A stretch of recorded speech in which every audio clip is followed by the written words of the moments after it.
faut que tu parles la vérité. Il faut que tu pratiques la vérité. Il faut que tu enseignes la vérité. Il faut que tu aimes la vérité.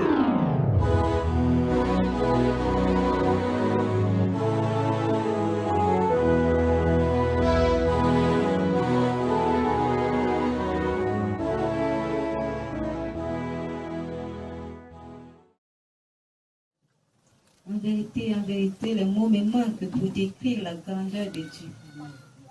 Les mots manquent au monde entier pour décrire la grandeur de Dieu. Les mots manquent aux fils et aux filles du royaume céleste sur la terre de décrire la grandeur de Dieu.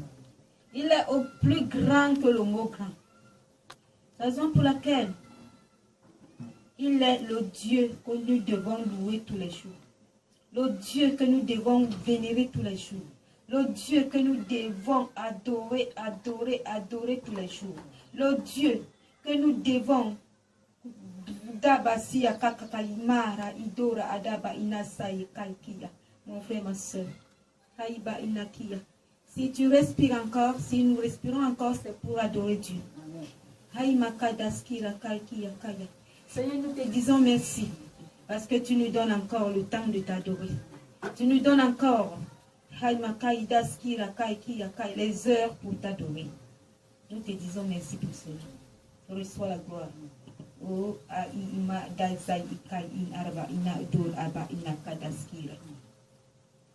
Bonjour peuple de Dieu. Bonjour bien-aimés dans le Seigneur.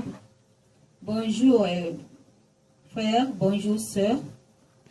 Que le Dieu des dieux à l'infini te bénisse encore. Il te bénisse davantage. Nous sommes à notre rendez-vous dans le thème de écoute la voix du Seigneur et obéis. Écoute la voix du Seigneur et repens-toi.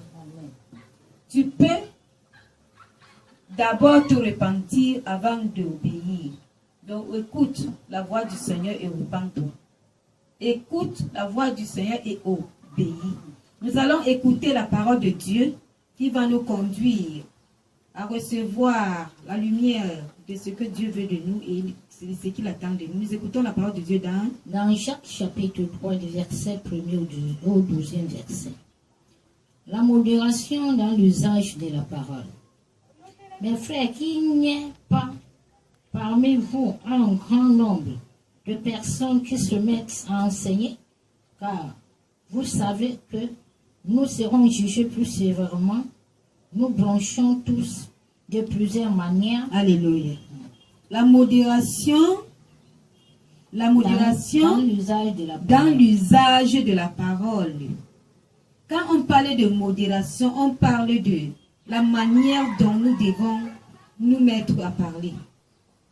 Il y a les limites aux paroles que nous devons sortir.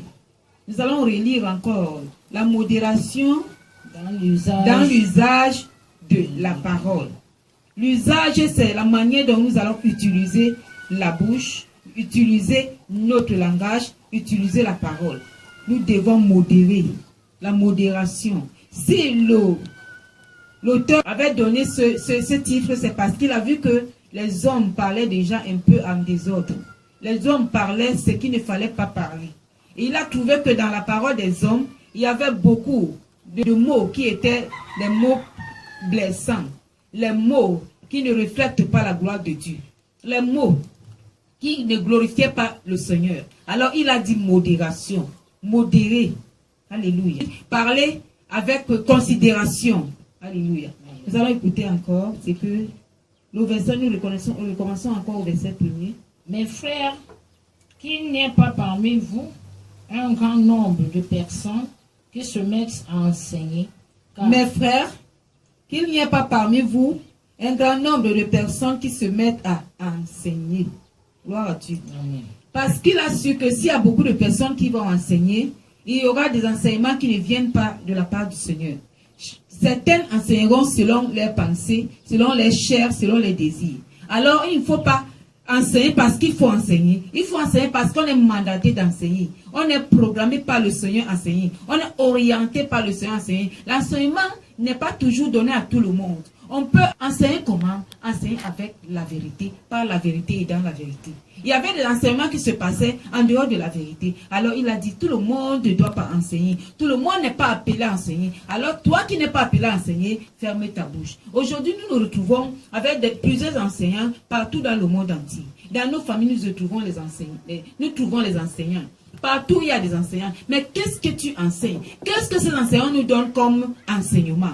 Qu'est-ce que nous écoutons dans nos oreilles? Tout enseignement n'est pas disponible pour toi et pour moi. Tout enseignement n'est pas nécessaire pour toi et pour moi. Tout enseignement n'est pas utile pour toi et pour moi. Alors, qu'est-ce que tu écoutes comme enseignement? Qu'est-ce que tu enseignes aux autres? Alléluia. Nous serons jugés de la manière dont nous allons enseigner les autres. Nous serons jugés de la manière dont nous allons recevoir des enseignements qui ne viennent pas typiquement de la base qui est Jésus. Nous écoutons la parole de Dieu. Car vous savez que nous serons jugés plus sévèrement. Nous branchons tous de plusieurs manières. Nous branchons tous de plusieurs manières. Aujourd'hui, on voit des gens qui branchent tous, qui branchent d'une manière ou d'une autre. Même quand il ne faut pas brancher, on branche. Pourquoi? Parce qu'on n'a pas autre chose à faire que brancher. On se dit qu'on est limité dans ça. On se dit que c'est ce qui est intéressant pour nous. C'est ce qui est important pour nous. Alors nous devons perdre le temps à brancher. Brancher n'est pas donné à n'importe qui, à n'importe quel moment. Il faut savoir à quelle période faire quoi ou ce qu'on ne doit pas faire.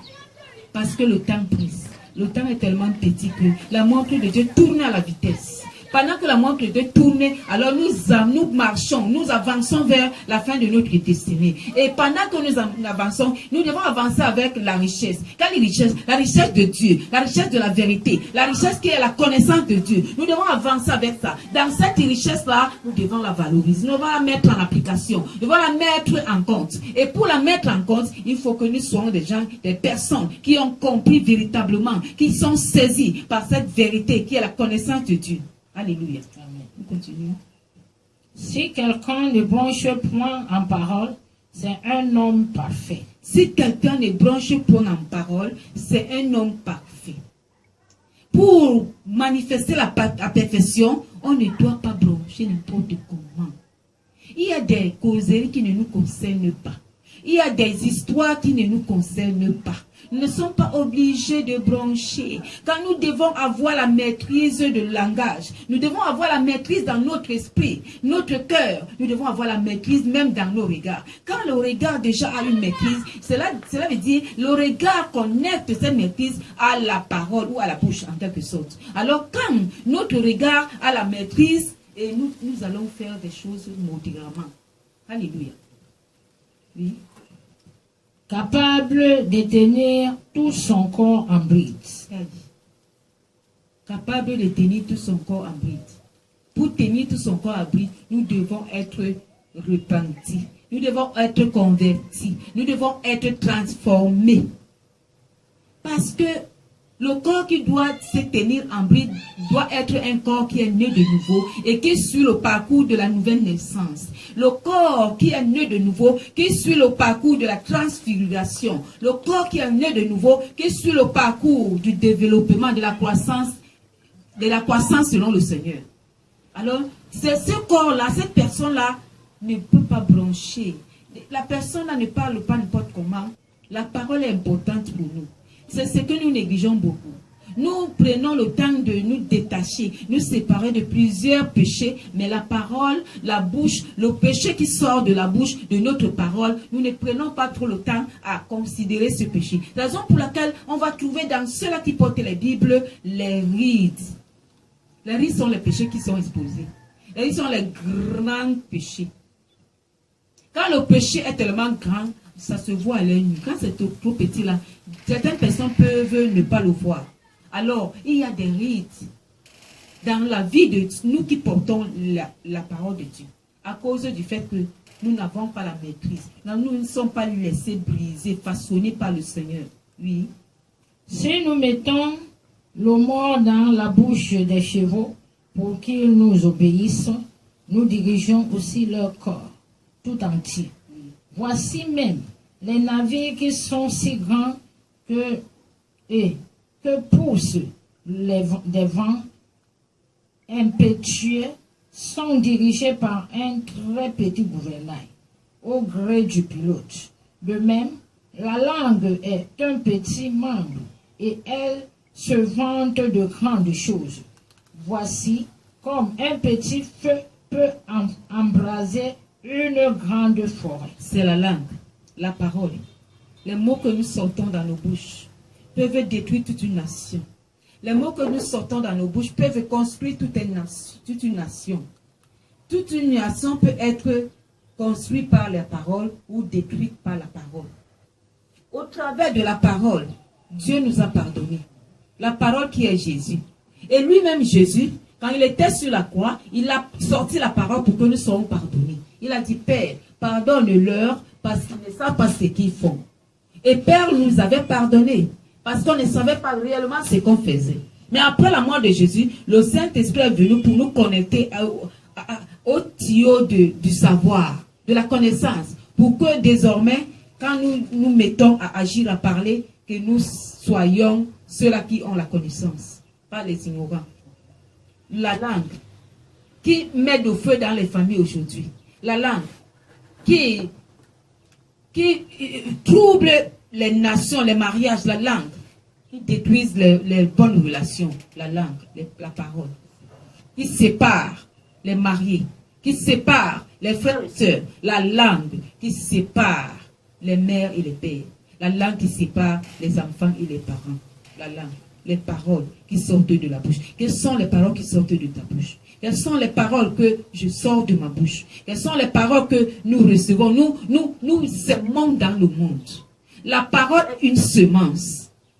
Quand elle sort, elle doit sortir pour s'aimer la bonne semence. Quand la semence est mauvaise, les fruits seront mauvais. Alléluia. Nous continuons à parler. Verset 6. La langue aussi est un petit feu. C'est le monde de l'iniquité.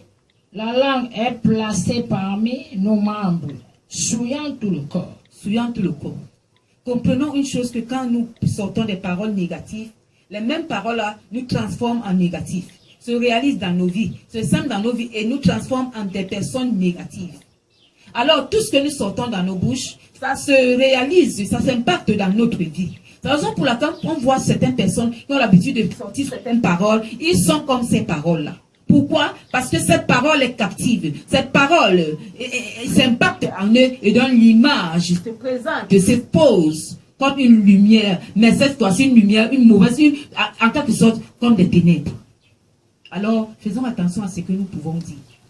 Au travers de la parole, il y a Dieu qui a fait beaucoup de choses. Il a réalisé des grands miracles par la parole. Les serviteurs de Dieu, dans la Bible, à partir de Genèse, ont réalisé beaucoup de choses au travers de la parole. Alléluia. Nous allons recevoir la parole de Dieu, qui est notre cheminement, qui est notre bénédiction, semence, qui doit entrer en nous. C'est cette parole que nous devons recevoir pour nous repentir et obéir en plus. Nous continuons à écouter la parole qui sort dans Jacques chapitre 3, du verset 1 au 12e verset. Et enflammant le corps de la vie, étant elle-même enflammée par la guéhenne. C'est la langue qui est enflammée par la guéhenne. C'est la langue qui enflamme le corps. C'est-à-dire, quand les mauvaises paroles sortent dans la langue, cette mauvaise parole devient un feu qui dévore, qui détruit le corps, qui détruit la langue même et détruit le corps. Verset 7. Toutes les espèces de bêtes et d'oiseaux, des reptiles et d'animaux marins sont domptés et ont été domptés par la nature humaine. Oui, tout ce qui se vit dans le monde a été dompté, mais la langue n'est jamais domptée. Oui. Verset 8. Oui. Mais la langue, aucun homme ne peut la dompter. Aucun homme ne peut dompter la langue. Aucun homme. Quelle que soit ta force, tu ne pourras pas dompter ta langue. Quel que soit ton pouvoir, tu ne pourras pas. Quel que soit ton niveau spirituel, tu ne pourras pas. Mais il y a quelqu'un qui peut dompter la langue. Oui. C'est un mal qu'on ne peut réprimer. Elle est pleine d'un venin mortel. C'est un mal qu'on ne peut réprimer. Elle est pleine d'un venin mortel. Le venin mortel, là, ce sont les mots durs qui sortent de cette langue. Les mots blessants, les mots cruels, qui deviennent les venins. Oui. Verset 9. Par elle, nous bénissons le Seigneur, notre Père, et par elle, nous maudissons les hommes faits à l'image de Dieu. Par la langue, nous bénissons l'Éternel, notre Dieu. Nous disons à Dieu, je t'aime. Seigneur, je t'aime. Je n'ai que toi seul. Ah, Seigneur, tu es tout pour moi. Seigneur, je t'aime à une dimension où je te donne ma vie. Seigneur, je n'ai plus besoin d'autre chose que toi. La même bouche et la même langue qui est en train de dire ça va dire à son frère, tu n'es pas mon frère. Tu n'es pas mon frère. Je te déteste. La même langue là va maudire les hommes. La même langue qui a béni Dieu maudit les hommes. Mais Dieu veut qu'en retour, quand tu le bénis, pour que ta bénédiction soit complète, que tu bénis également ton frère, même ton ennemi. Amen. C'est la raison pour laquelle Jésus a dit, bénissez vos ennemis, faites du bien. Parce que pour que ta bénédiction soit complète, tu bénis Dieu, tu bénis l'ennemi. Quand tu vas bénir l'ennemi, ta bénédiction sera complète. Oui.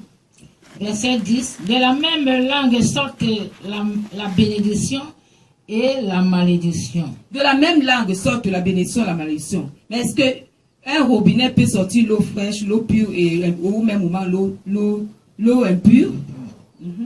Il ne faut pas, mes frères, qu'il en soit ainsi. La source fait-elle jaillir par la même Il ne faut pas, frère, que ça soit ainsi pour ta langue, pour ma bouche, pour ta bouche. Il ne faut pas que ça soit ainsi. Parce que la même bouche ne peut pas produire les deux choses à la fois. Et que la bouche là reste guérie, en santé. De telles bouches sont malades. Oui. Verset 11. La source fait-elle jaillir par la même ouverture l'eau douce et l'eau amère? Un figuier, mes frères, peux-tu produire des olives ou une vigne des figues? Ah, c'est faux. Cela ne peut se faire, oui. De l'eau salée ne peut non plus produire de l'eau douce. Alléluia. Cela veut dire, pour arriver à gérer ta langue, tu dois d'abord chercher à te repentir dans ta mentalité. Tu cherches la repentance dans ta mentalité. L'accompagner avec la délivrance, c'est-à-dire le combat spirituel. Tu dois l'accompagner. Et pendant que la mentalité a reçu la délivrance, après la repentance, dans cette direction-là, tu continues à rechercher maintenant la repentance de chaque partie de ton corps. Chaque partie de ton corps a besoin non seulement de la repentance, mais également de la délivrance. Tu vas entrer dans le combat spirituel pour que les parties de ton corps soient délivrées. Et dans ces parties du corps, particulièrement la langue, quand la langue sera donc délivrée, une langue qui sort les mauvaises paroles et les bonnes paroles est possédée, une langue possédée. Une langue qui est impure. Alors, il faut d'abord rechercher la repentance pour rendre la langue pure par le Saint-Esprit de Dieu. Au nom de Jésus.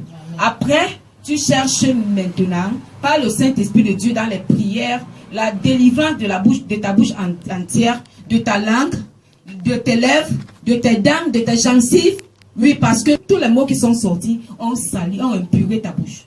Alors, tu vas chercher cette délivrance et tu vas dégager tous les démons qui ont pris possession de ta bouche. Les démons qui ont pris possession, tu vas commencer à les sortir. Tu les sors au nom de Jésus, en appliquant la parole de Dieu. Tu vas utiliser la parole de Dieu pour que ta bouche soit libre, que ta bouche soit délivrée. Alléluia. La sagesse qui vient d'en haut. Lequel d'entre vous est sage et intelligent qui montre ses œuvres? Amen. On ne peut pas rechercher la délivrance de la langue sans rechercher la sagesse. On ne peut pas rechercher le brisement en se loignant de la sagesse. La sagesse qui vient d'en haut est nécessaire pour chacun de nous. Nous devons la rechercher. C'est cette sagesse qui va nous conduire à recevoir la connaissance de Dieu et l'orientation par le Saint-Esprit de Dieu, de la suite de notre brisement, de notre délivrance, de notre repentance. La sagesse qui vient d'en haut. Oui. Par une bonne conduite avec la douceur de la sagesse. La douceur de la sagesse. Par une bonne conduite avec la douceur de la sagesse. On n'a pas dit la sagesse douce, mais on a dit la douceur de la sagesse. Cela veut dire la sagesse a une douceur. La douceur de la sagesse. La douceur qui se trouve dans la sagesse, qui se trouve avec la sagesse, qui marche avec la sagesse. On n'a pas dit la sagesse qui est douce. On a dit la douceur de la sagesse. C'est-à-dire dans la sagesse, il se trouve la douceur. La douceur est accompagnée de la sagesse. Marche de pair avec la sagesse. Quand tu es sage, tu deviens doux. Parce que tu vas présenter des choses meilleures. Les vraies choses. Les choses en esprit, en vérité. Les choses qui sont claires, pures. Et quand tu vas les présenter, ça apporte une douceur, un changement dans la vie de ceux-là qui vont recevoir. Quand tu vas les présenter, quand tu vas les donner aux hommes, ça va apporter un changement meilleur. Imaginons un peu quelqu'un qui vient avec des situations. Tu te mets, sans sagesse, à répondre n'importe comment, à le traiter n'importe comment, à l'accueillir n'importe comment. Mais celui qui vient avec les blessures, avec des problèmes, avec des charges au-devant de toi, la manière dont tu vas laisser la sagesse et la douceur se manifester en toi, tu pourras ramener cet âme à Jésus. Alléluia. Amen. Verset 14.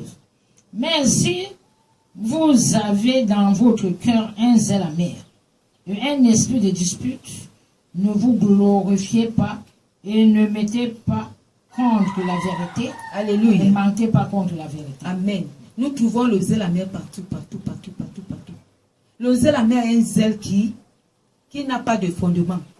Le zèle amer est un zèle qui n'est pas accompagné, qui n'est pas habillé. Le zèle amer est un zèle qui apporte l'échec et la honte. Le zèle amer est un zèle qui est un zèle limité. Le zèle amer. Si vous avez le zèle amer, qu'est-ce que la parole nous dit encore? Relis ça posément. Mais si vous avez dans votre cœur un zèle amer, si la condition vous avez dans votre cœur un zèle amer, oui. Et un esprit de dispute. Et un esprit de dispute. Ne vous glorifiez pas. Ne vous glorifiez pas. Et ne mentez pas contre la vérité. Et ne mentez pas contre la vérité. Parce que la vérité ne s'accompagne pas avec un esprit de dispute. La vérité ne se définit pas par un esprit de dispute. Quand on voit déjà la dispute, on voit qui est le plus grand. On voit celui qui est au-dessus de l'autre. La dispute s'accompagne. Parfois, est soutenue par l'orgueil. Est soutenue par la rivalité, les disputes. La dispute est soutenue par la concurrence. Alléluia. Si vous avez cet esprit de dispute, vous ne pourrez pas parler de la vérité. Vous ne pourrez pas devenir vrai ou manifester la vérité en vous. Vous êtes en train de vous mentir. Mais il y a plusieurs d'entre nous, dans le monde entier et partout. Nous avons cet esprit de dispute, d'une manière ou d'une autre. Dans les pensées, nous vivons cet esprit. Nous manifestons cet esprit à tous les niveaux. Alors, la parole de Dieu nous dit, écoute la voix du Seigneur, repens-toi et obéis. Amen. Nous devons écouter la voix du Seigneur qui nous dit que cet esprit ne vient pas de lui. L'esprit de dispute n'est pas de lui, mais de l'ennemi. Alors, nous devons écouter la voix du Seigneur qui nous dit d'abandonner, de nous séparer de cet esprit, de nous repentir par rapport à cet esprit de dispute, pour que nous revenons à la raison. Verset 15. Cette sagesse n'est point celle qui vient d'en haut, mais elle est terrestre. La qualité de sagesse là ne vient pas d'en haut. La sagesse qui émet l'esprit de dispute. La sagesse qui manifeste l'esprit de dispute. La sagesse qui a un zèle amer dans le cœur, mais manifestant l'esprit de dispute qui apporte la confusion. Oui, c'est la confusion que cet esprit apporte. Cela ne vient pas de Dieu, mais cette sagesse est terrestre. C'est-à-dire que tu es déjà séparé, tu as pris déjà une autre position, tu as pris déjà un autre camp. Alors il y a des personnes qui vivent avec ces esprits-là sans comprendre que ça ne vient pas de Dieu, c'est charnel et diabolique. Et ils se disent chrétiens, ils se disent enfants de Dieu. Et ils cajotent cet esprit. Ils ne veulent pas se séparer avec cet esprit. Tout d'un coup, tu vas lui dire que cet esprit n'est pas bien, cet esprit ne vient pas de Dieu. Personne va se mettre à se justifier. Il va commencer à combattre, à injurier, à juger, à condamner. Il se trouve plein de personnes comme ça dans nos congrégations. Alors le Seigneur nous demande de nous repentir et d'obéir après avoir entendu sa voix qui nous parle. La voix de Dieu nous parle pourquoi? Posons-nous la question, pourquoi Dieu nous parle tant? Il parle à gauche, il parle à droite. Il y a certaines personnes qui disent que Dieu n'est pas devenu bavard. Si Dieu ne te parle pas, qui va te parler? Si Dieu ne nous parle pas, qui va nous parler? Dieu est devenu bavard. Si Dieu ne bavarde pas, il ne nous parle pas. On saura comment? On aura comment la connaissance divine? Il faut que le Saint-Esprit nous communique la volonté de Dieu. Alors si quelqu'un peut dire que Dieu est devenu bavard, cela ne veut pas dire qu'il est devenu bavard. Quand l'homme parle, quand il instruit ses enfants, cela ne veut pas dire qu'il est devenu bavard. Il est en train de faire un devoir. Il est en train de remplir ses responsabilités. Et parfois, quand on a l'instinct que Dieu est devenu bavard, quand on a dans la mentalité que Dieu est devenu bavard, il y a des paroles que Dieu t'envoie que tu ne reçois pas. Parce que tu as dit que Dieu est devenu bavard. Tu t'as appris ça dans ton cœur que Dieu est devenu bavard. Dieu doit nous parler. Et c'est normal. Si les parents charnels nous parlent, pourquoi pas Dieu qui nous aime autant que, plus que les parents charnels? Verset 16. Car là où il y a un zèle amer, c'est un esprit de dispute. Là où il y a un zèle amer, c'est un esprit de dispute. Le zèle amer, on voit ça partout dans les congrégations pentecôtistes. Quand on est prématuré spirituel, on a un zèle amer. Alléluia. Oui. Il y a du désordre et toutes sortes de mauvaises actions. Du désordre et toutes sortes de mauvaises actions. Le désordre ne veut pas seulement dire ce que tu vas présenter physiquement. Il y a un désordre secret, caché. Un désordre silencieux qui se passe dans les actions en cachette. Oui. Ça peut ne pas être dans l'église, la maison de Dieu. Ça peut être aussi hors de la maison de Dieu.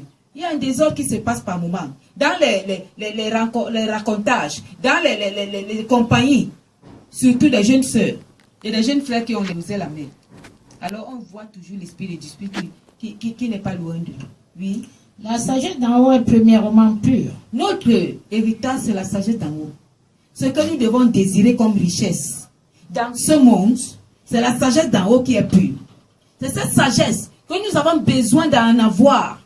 C'est cette sagesse qui doit nous accabler, qui doit nous entourer. La sagesse divine. Elle est importante pour nous. Un sage est plus qu'un riche qui a les moyens de. Nous voulons aujourd'hui avoir les richesses directes, les richesses matérielles, alors que la sagesse est au-delà de la richesse. Oui. Avoir une sagesse spirituelle, une sagesse divine, c'est une très grande bénédiction. Ensuite, pacifique, modéré. Ensuite, pacifique et modéré. Oui. Conciliante. Conciliante. Plein de miséricorde. Plein de miséricorde. Et de tout bon fruit. Et de tout bon fruit. Extempe de duplicité. Recommence un peu cette lecture. Récite un peu cette lecture-là. La sagesse d'en haut. La sagesse d'en haut. Est premièrement pure. Est premièrement pure. Ensuite pacifique. Ensuite pacifique, c'est la sagesse d'en haut. Modéré. Modéré. Conciliante. Conciliante. Plein de miséricorde. Plein de miséricorde. Et de bons fruits. Et de bons fruits. C'est-à-dire la sagesse d'en haut est complète. Dans la sagesse, celui qui a la sagesse d'en haut, on voit les vertus. Les vertus. Celui qui a la sagesse d'en haut, premièrement, il est d'abord gentil. La gentillesse émane d'abord de ses actions, de ses paroles, de sa personne. Aujourd'hui, quand on se retrouve dans nos églises, tu vas voir quelqu'un qui va sourire, alors qu'il n'y a même pas de gentillesse là. Le sourire ne confirme pas que quelqu'un est gentil. La gentillesse se réalise, se manifeste par les actions. Oui, le fond du cœur. Ce qui sort véritablement du cœur. La gentillesse. Mais le sourire est rempli d'hypocrisie, est rempli partout, dans les assemblées de Dieu. Là où se trouvent les zèles en main. Moi aussi, je parle en langue. Moi aussi, j'ai le Saint-Esprit. Partout là. Avoir le Saint-Esprit par là ne veut pas dire dans la sagesse divine. Cette sagesse, quand tu as déjà le Saint-Esprit, tu dois la rechercher. Tu la recherches comment? Par le brisement. C'est le cheminement du brisement qui va t'accorder, que Dieu va t'accorder la grâce en te donnant la sagesse divine. Mais il y a d'autres personnes qui n'avaient cette sagesse, mais il faut la développer dans les actions que tu dois poser avec le Saint-Esprit de Dieu et avec toi-même qui est déjà brisé. Un homme brisé, on ne parle pas d'un homme brut. Le fruit de la justice est semé dans la paix. Le fruit de la justice est semé dans la paix. C'est-à-dire, quand quelqu'un ne peut pas avoir la paix dans son cœur, il ne peut pas donner, il ne peut pas manifester la justice. Ceux-là qui ont les cœurs troublés, ce sont ceux-là qui sont injustes. On va toujours voir les injustices qui se manifestent dans leur vie d'une manière ou d'une autre, dans leurs paroles, dans leurs actions. Ceux-là qui n'ont pas la paix du cœur. Et la paix peut dépendre de quoi que ce soit. Cela n'empêche, quelle que soit la manière que les problèmes, le cœur est troublé, les problèmes qui ont habité le cœur ont troublé le cœur, la personne devient injuste. Pourquoi? Parce qu'il y a ce qu'on appelle un activateur de feu dans son cœur qui active le négatif. Oui. Le fruit de la paix est semé dans la paix par ceux qui recherchent la paix. Le fruit de la paix est semé dans la paix par ceux qui recherchent la paix. Celui qui recherche la paix n'est pas hypocrite. Celui qui recherche la paix est libre dans son cœur. Tu ne peux pas être emprisonné, asservi dans ton cœur par les problèmes, par les hommes que tu as liés dans ton cœur, attachés à travers les sous-programmes qui sont passés et que tu peux être un instrument de paix. C'est faux. La paix que tu peux déclarer là, la paix que tu peux chercher à donner là ne sera pas la véritable. Elle n'aura même pas de place. Le fruit de la paix est pour celui qui a un cœur libre, un cœur de paix. C'est celui-là qui transmet la paix aux uns aux autres. Là, le thème nous dit, écoute la parole du Seigneur, repens-toi et obéis. Amen. Nous avons marché avec Dieu pendant des dizaines d'années. Nous avons fait des espoirs avec Dieu. Nous avons eu le Saint-Esprit. Nous avons parlé en langue, eu les dons. Nous avons été embellis, remplis, restaurés par Dieu dans son amour, sa miséricorde. Nous avons été des hommes et des femmes mis à part par Dieu. Nous avons marché avec Dieu et nous avons rencontré les grands espoirs. Dieu a fait avec nous des miracles. Dieu a fait avec nous beaucoup d'espoir. Mais aujourd'hui, Dieu se rend compte que nous marchions hier avec lui et aujourd'hui avec lui étant vides. Vides de quoi? Parce que Dieu ne veut pas que nous soyons les hommes qui vont demeurer dans le vieil homme. Il veut que nous soyons des hommes et des femmes qui vont apparaître dans le renouveau, dans le renouvellement de toutes choses en nous, dans nos vies, dans notre caractère. Dieu veut un renouvellement continuel. Un renouvellement continuel qui va exposer, nous, qui va apporter l'image de Jésus en nous. C'est ce que Dieu veut. Mais quand Dieu regarde la manière dont nous réagissons, nous parlons, tout ce que nous faisons, il voit l'image des ténèbres, l'image de la mort en nous, l'image de la perdition. Alors Dieu ne cesse de crier, repentez-vous, repentez-vous, car le royaume des cieux est proche. Alléluia. Nous sommes zélés à évangéliser à gauche. Nous évangélisons qui? Nous devons être les premières personnes à recevoir l'évangile pour transmettre. On ne peut que transmettre ce qu'on a. Nous sommes les premières personnes. Nous, hommes, femmes, dans les 4 coins du monde entier. Tous les jours, nous portons les Bibles. Nous sommes ceux qui parlons en langue. Dieu s'est servi de nous pour opérer le miracle. Le miracle a été pour Dieu, ce n'est pas pour moi, pour toi. C'est pour Dieu. Maintenant, ce qui me concerne, te concerne, c'est le brisement, le changement radical de ma personne. De ta personne en tant que fils et fille du royaume. Fils de Dieu et fille de Dieu. Nous devons manifester les caractères du royaume sur la terre des vivants. Ce sont ces caractères-là. Pour les manifester, nous devons recevoir la sagesse divine d'en haut, qui vient d'en haut. La sagesse céleste.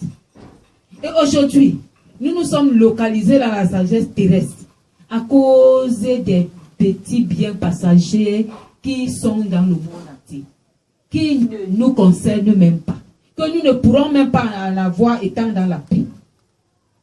Dieu nous demande de nous repentir. Frères et sœurs, nous devons nous repentir. Cessons de continuer à nous tromper. Cessons de continuer à nous mentir nous-mêmes. Ici, il ne s'agit pas de Satan qui nous trompe. C'est nous-mêmes hommes que nous sommes. Moi, toi qui me regardes.